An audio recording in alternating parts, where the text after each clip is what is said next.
So here I am in downtown Lubishbuka, and I'm lost, and found myself at least an Irish pub. So maybe I can go in here and find out how to get back to the hotel, because I've no bloody idea how to get back.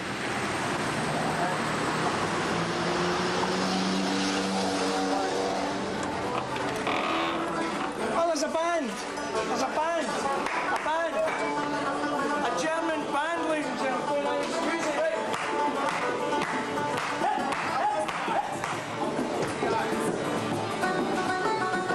We'll have to sing a song with these guys.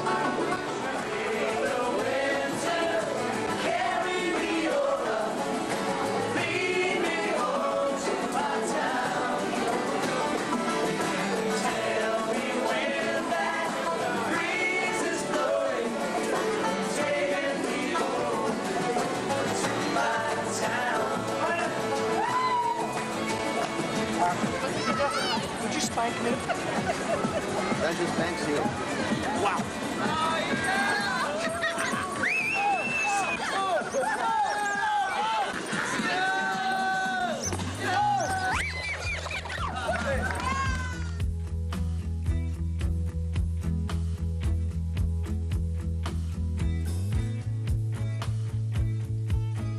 All I ever wanted was to drive a fast car with the top rolled down, summer wind, golden hair blowing all around. All I ever wanted was to sing like Elvis. Road Stories with Allan Frew, Make those records go. featuring Canadian rocker Colin James.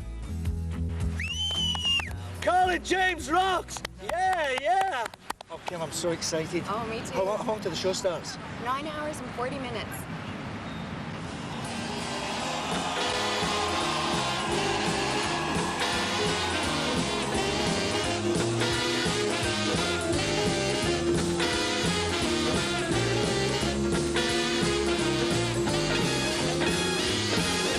Cadillac, baby, how that woman loves a ride. Yeah, Cadillac, baby, how that woman loves a ride. Crazy about that Hot-O-Matic, 'cause it's such an easy ride. She loves her rolling, how she loves her body jack.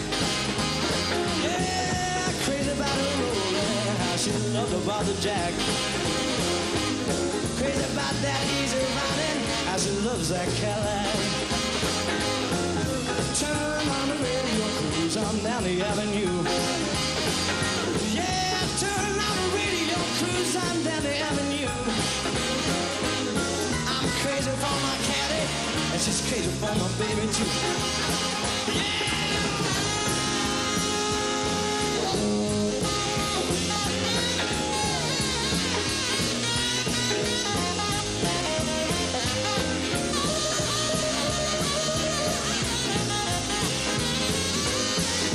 Long about midnight, she came knocking on my door. Long about midnight, she came knocking on my door. Gotta take out that caddy, baby, wants to ride some more. Yes, last night we were riding in the rain. She was my baby, I was her man. She said, honey, ride a long, long time. You ride so easy, so mellow and fine. If you get tired of riding, you can stop and rest. Parking in the spot that your baby loves the best. Cadillac, baby, how that woman loves a ride. Cadillac, baby, how that woman loves a ride. Crazy about that easy riding, how she loves that Cadillac. Come on, Bobby!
walk in here with big rig, big stage, and I get that feeling again, right? There's just something about it, right? Talk a little bit about the stage, the atmosphere, the feeling, what it still does to you. Well, it's always interesting. I mean, especially when you're off for a while. You know, you've forgotten the words here. Right, you and haven't there. been playing in a while, right? Well, I think we were out for a month and a half, and this is our first time out in a few weeks. So it all comes back to you pretty quick. As soon as you kind of step on, you go, oh yeah, the amps and the guitars and the monitor mix, you know. And it always takes you. It doesn't take too long. A day or two into it, you're back and you're rocking again. But it always takes a bit of. Still a buzz for you, the same as it was when you were. Always, you know. And it's like, I think for musicians in particular, you know, when you don't work, you forget what you do. Right. You turn around to your mate and you say, "What am I?" Right. You're a guitar, but oh, thank you. You know, it's something, a part of you that. Do you also go through that thing where, you know, I always find that when I'm recording, I wish I was touring. When I'm touring, I wish I was recording. And there's always that, you get the sense that you're kind of chasing something. You think there's something else along there. Do you get that? Well, there's such different things. I think when you finally realize, okay, I'm going to make a record now, I'm going to start writing. That's a real exciting feeling when you know you're going to dedicate all your time to that. Usually when I'm done a record, I give it some time. I give myself a license to relax for at least a few months before you start thinking about the next song. Where are you based out of, Colin? I'm in Vancouver. Based in Vancouver. Yeah. Originally from Saskatchewan, Regina. Why, you know, when I was a wee boy growing up in Scotland, I was watching people like Paul McCartney and Rod Stewart and them do their thing, and I was thinking, that's a cool thing. You know, being a singer and whatnot. Why were you originally attracted to the guitar? I think I was just, in music in general, I've always just loved it. And my parents listened to all kinds of stuff, so they didn't play, but they listened to, they had a really, you know, wide listening, and they were folkies, you know, they listened to, like, they had Sing Out magazine with Pete Seeger and all that stuff, and kind of grew up with listening to Odetta or the Staple Singers and all that stuff, and I think when it really dawned on me it might be something I might want to do was when they took me to see Sonny Terry, Brown and McGee. I got to see them a couple times when I was a kid, and they were like, you know, Delta blues players. And being an 8-year-old and sitting, you know, 8 feet away from this blind harmonica player, when you're, you know, middle class, you know, kid in Regina, it was pretty mind-blowing. First of all, the cultural difference. I mean, just the obvious differences in your lives. But I just remember just watching and going, wow, you know, and the whole place was rocking. And there was a time when folk music was a little more, you know, I think it gets that way once in a while, but it was a little more loose. People would still have a beer, and, you know, I think it got a little more, sometimes a little more, people took it a little more seriously later, you know. But anyway, I think that's the time when I thought, hey, I could, there was a guy named Big Dave McLean in Winnipeg, and Big Dave, I think I met when I was 8. And he's the first guy to kind of give me the time of day to say, hey, here's how you play a blues lick. And it might sound like a stupid question, but do you think of yourself as a guitar player first and a singer second, or is it, like, I mean, I obviously just think vocally all the time, right? Do you think of yourself as a sort of guitar player first, or is it just all-encompassing? All-encompassing, you know. I mean, because you get great. I mean, you do. Blast Tiger used to blast you on a tour bus all through Europe. Oh, is that right? Oh yeah. Wayne Parker was a big Colin James fan. Right on. Oh, for sure. No, you know, I never thought about it. And people have said, you know, what do you like doing better? You know, the people I tend to listen to over the years are people who do, you know, a bit of both, whether it was Albert Collins or Albert King or Otis Rush or Jimi Hendrix or, you know, Stevie Ray. I love Stevie Ray's voice. I think everyone always, you know, he was obviously a brilliant guitar player. You got to work with him, didn't you? Yeah, I got to go on the road with him a little bit. They flew me out at one point to some shows. I got to kind of hang on the bus, and he actually, I'll never forget him actually coming to my room and using my Aquavelva. Okay, tell us that story. Go ahead. Well, I flew in to Cleveland, and I got to know him a little bit, and flew in, and I remember getting off the plane and taking a subway in Cleveland, which was kind of a little spooky for me. I think I was about 19 or so, and I had my guitar, and you know, it's kind of a dark-looking town. I remember kind of coming into the town and being kind of awestruck by the whole thing. And anyway, I walked into my room and you know, asked for my room because they got me a room. And next thing you know, there's Stevie going to walking down the hallway, and he kind of came in and took my Aquavelva and splashed it on. Anyway, that night I got to go and sit in and I toured with for a couple weeks. So had the word sort of spread that this kid from Canada was a kick-ass guitar player and they invited you down kind of thing? I had managers phoning me, like as soon as I went to Austin, the phone started ringing in the hotel and, hey, I'm so-and-so. Have you thought about management and blah, blah, blah? And I had no idea. I think I just sold my guitar and my amp to somebody in Vancouver to get so I'd have some money when I got to Austin, so I'd have any money at all, because I was literally broke. And so I sold my twin, and I sold my acoustic guitar that I got when I was 13 years old. I'd sold it for, you know, for some cash. So later on, I had to go back and buy it back off again for like $500 more. One day I ventured in love, never once suspecting what the final result would be. I wake up. There is something very unique about what we do, isn't there? And when you get around some of your idols, if you had the chance to work with more of them, other than Stevie Ray, guys that you've really, really admired, and all of a sudden you're right there standing beside them? Oh yeah, I mean, I opened up for Keith Richards on a bunch of shows. I saw you in Edmonton, opening up for the Rolling Stones. Oh, you were at that show? Yeah. Because that was weird, man, because we opened up for the Stones there, you know, and it's like, it was a little big band. I guess I'd always pictured if I was going to do that gig, it would be a rock show. Right. And I remember being really nervous that I was going to go out there and people were going to not dig it, because it was like swing, you know, it was like R&B, early rock and roll, so. And it was fine. It was very cool. We were there. Yeah. I'll never forget that night, because the guy from the Room Full of Blues who was drumming on that show started taking a bunch of pictures of Jagger on the stage, and he actually got thrown off the stage. So a couple bodyguards whisked him out, and we had to talk the guy down and say, listen, he's our drummer. Right. Don't hurt him. I'm looking around at your gang here. A lot of the crew. Any of these boys been with you for a while, or? Frank's been with me for a while now. Not years and years, but a few years anyway, 2 or 3 years. He worked with Midnight Oil a whole bunch. Frank, we're trying to find out who's the animal on this tour. And you have a young lady road manager looking after you, right? She's been working with me for quite a few years, road managing. Yeah, Donna McAtician. What would be some of the differences having a woman being your road manager? Well, I pretend I don't let her take my suitcase across the hotel lobby, but as soon as everyone looks around, I'm like, take my, you know. You know, I try to look good when I walk in the lobby. Right. Now, no, she'll grab the bag and all. And so people always tend to look and go, you know, aren't you going to carry the bag?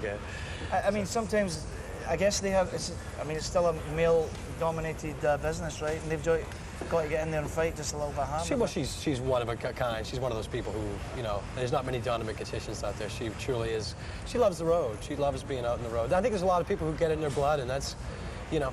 And you know, we were talking about that earlier. I think when I was younger, the road was a little more daunting for me for some reason. I think now I embrace it. I love it. You know, I love the. I consider myself a road animal. Yeah. Give me a hotel room.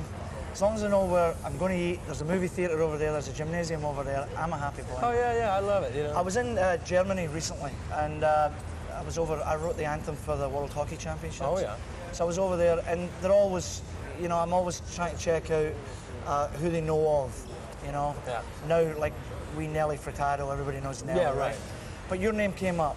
You did a bit of touring over in Europe, right? You just came back was a kind of a MTV used to plug the heck out of it in Europe, and we played Berlin and played all over. You know, played a bunch of clubs. So you did some of your own dates? Did our own dates, and then I toured with Luther Allison and his son Bernard, who was, you know, Luther was a Chicago blues guy, and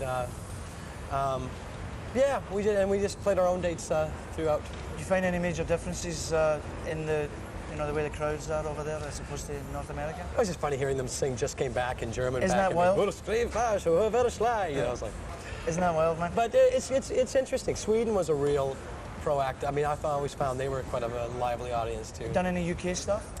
We opened up a Robert Plant to the UK, but we played the town and country and the, you know, borderline. We showcased in clubs and stuff. Now, the name of the show is Road Stories, right? Yeah. We cannot let you away without giving us a good, meaty road story, Colin. Something that might be one of the boys in your crew, or something that happened to your band, or your bus, or you personally. Talk a wee bit about. Well, we've all had the person who gets kind of left behind. That's always a fun one. Especially when you have a gig coming up. I think one of our guys got hauled off a plane last year. The drummer. Some kind of inconvenient comment or something, and next thing you know, they were hustling him off, and we had a show coming up, and we all just kind of went, you know, and I think he came flying in a few hours later. Any of those classic embarrassing cock-ups that happened to us? Like I ran on stage, it was my first time on the big screen, and you know, my fly was down and my shirt tail was hanging out, and girls are sort of screaming at the front row, and I'm thinking that they're onto my hot body, when in actual fact they were telling me my fly was down and my shirt was out. Well, I got a couple of those. I mean, the one wasn't so funny because I actually went through the stage right by the guitar stand, and it was dark, so no one saw it happen. But it was brutal. I scraped my. I mean, I had to keep playing. I didn't skip a beat, but got off stage and I was literally black and blue from here to the knee. That was good. I hear Bono fell off the stage. Bono fell off the stage. I think it was in. Where did Bono fall off? Bono fell about 10 feet or something, and bounced on the concrete, and then same thing. He had to get. Well, then just do it again. If that ever happens, just do it again and pretend that you meant to do that. I used to have this vomiting thing. When I was first in the business, I had this nervous stomach, and I used to literally have to go to the side of the stage and upchuck. Oh. And the only way I overcame it was to tell myself that if I was going to throw up, then throw up. You know, just and it sort of. Yeah. So what's in I've been pretty lucky. I think I've fallen on my ass twice. One time was a long time ago, and then. I have this tendency to once in a while jump on an amp, and I think this was last year, and I just started feeling the amp go backwards, and I thought, this is your second time. And it was too late, and down I went, and it kind of landed back like this. And there's just no way to look cool when you're falling on your ass. Absolutely. There just is not, you know. Are you married, Colin? Yes, I am. Now, talk a wee bit about married life versus you being on the road and trying to balance all that out. And I think it saves marriages being out on the road. I really do. I mean, I'm sure there's a couple. She gets ready, right? Well, I think for a lot of people with 9-to-5ers, I mean, I think you're around each other all the time and all the time, exactly. And I think there's a real there's something kind of cool about going away for a month and coming back and kind of going, hey, I don't know. It's we've been married 10 years, and it's actually worked out well. There's something really, really special about going home. Oh, oh yeah, especially when you've been dragging all over Europe and stuff. That's when I found going back to Vancouver the most wonderful, is when you've really felt estranged, just because you know how it is. The phone goes, instead of ring, ring, ring, ring, and you never can order anything because you don't know the language, and it's always so nice to kind of touch ground. And we that first Glass Tiger album, man, we were out there 18 months. Yeah. 18 months out in and about 6 of that was spent in Europe. Yeah. So when we touched down on Canadian soil, it was like, just that kind of touring. I don't do a whole. I mean, I tend to try to go up for max a month now. Yeah, we were talking off camera. Tell us that you're sort of just doing sporadic dates and stuff like that. Well, the record, we just came off the road a while back. We're doing this right now, booking the fall as we speak right now, and getting ready to make another video for another single. So that's where I'm at, and. Looking forward to the next few years. It's been, this is my first kind of more contemporary record for a while, so I've really enjoyed I love the little big band, but it's really been good for me to shed the skin a little bit. And, I was listening to your sound check, and it was like kicking, getting back to the roots. Yeah, I mean, I like all kinds of stuff, and I always do, but it's nice to change up once in a while and challenge yourself and go, hey, I've done that for a while. That's like falling off a bike now. It's time to put myself in a situation where I'm not as comfortable and makes you work a little harder. And, well, actually, we're sitting on Colin's stage. He's playing tonight at the Blossom Festival in Niagara Falls. You do that. Oh, with your own one. Colin James, ladies and gentlemen. You worked with the Chieftains, right? Yeah. Cool guys. Yeah, it was great. I met Patty, we played the Cat Club in New York years ago, and Charlie Comer, who was the publicist for the Chieftains, and Stevie Ray Vaughan, brought Patty down with a penny whistle, and I played penny whistle, actually. Don't tell anyone. So I still do this. Would you ever sit beside Patty and play the penny whistle? I got on stage and played the whistle with Patty. We got up in Vancouver and played, and I played on a couple records. I played mandolin on Another Country, and on the other one they did with all these different people on it. Yes, I know what you mean. Long Black Veil. Right. Yeah. We got to go over to Dublin. Yeah, you played that. I remember that. Dublin. We did a video with them, and when you're in Dublin with the Chieftains, it is like being with the Rolling Stones. Like people, we took them into a pub and they said, here was the rules, right? Okay, we'll go into the pub and we'll fake playing for you, but don't ask us to play live. I said, okay. So we go into the pub and I get a few old punters and I said, right lads, do you want to be in a video? Bugger off. I said, no, we'll buy you a free drink all day. Okay, son, okay, right. So they all gather around, get a couple of drinks into Paddy, a couple of drinks into Derek. Before you know it, it's... And away we go, right? Yeah, right. And we played live, and it was fantastic. Oh, nice, yeah. Brilliant experience. That's awesome. I've been to Scotland, I've been to England, I've not been to Ireland. God forbid, so I got to go there. Play us just a tiny little bit of a Colin James track. Maybe something new that you've done. Like a what? Whatever you want, whatever you want. Just a little bit of Colin James. Like a song off my record, Sure, or like sure, anything, man. or just like... Whatever you want to play. What could I play? Guitar players don't get better, ladies and gentlemen. They're just different guitar players. Colin is so cool. I don't know what to play. I really don't. Right. Well, the race is on and Oh, it yeah. looks like a crowd up the backstretch. Heartache going to the inside. My tears are holding back. Trying not to fall. My heart's out of the running. True love scratch for another's sake. The race is on and it looks like heartache. And the winner loses all. One day I ventured in love, never once suspecting what the final result would be. I wake up in tears, waking up every morning, thinking that you're gone from me. Ache and a pain in my heart for the one that I knew I'd have to say.